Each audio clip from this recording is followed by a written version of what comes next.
Hello friends, welcome to the next tutorial of Bug Bounty Hunting program. In the last tutorial we learned about how to write a SQL query and what are the different methods of making a comment in SQL query. In this tutorial we will learn about what is SQLi.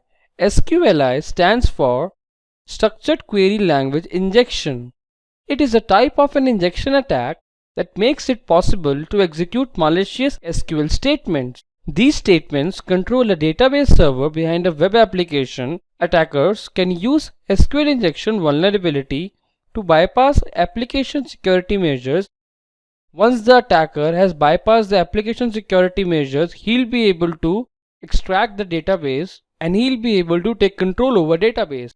They can go around authentication and authorization of a web page or web application and retrieve the content of the entire SQL database. Also, they can add, modify and delete records in the database. Not only this, an SQL injection vulnerability may affect any website or web application that uses an SQL database such as MySQL, Oracle, SQL Server or others. So, this is an example of a legitimate query. Over here we have a website which is asking for username and password. For example, if the username is admin and password is 23, at the back end the query will be select star from users where username is admin and password is 123. But if we don't know the password, then also we can log in into this account if SQL injection exists in this website. So how can we do that?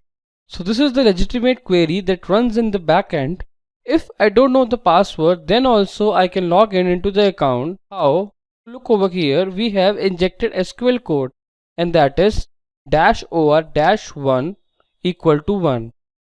Even if whatever is my password, if this statement is true, which in this case will always be true, it will give me the access to the account and I will be logged in.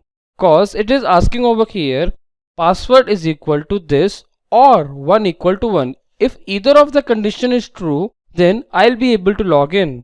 So as this condition is always true, so it will provide me the access to the account. What are the after effects of a SQL injection? First of all, we will be able to bypass login pages. We will be able to install web shells and have access to system files, and also we will be able to install backdoors and extract sensitive information and credit card details that are stored in the website database. So that's all for today. Thank you for watching this tutorial.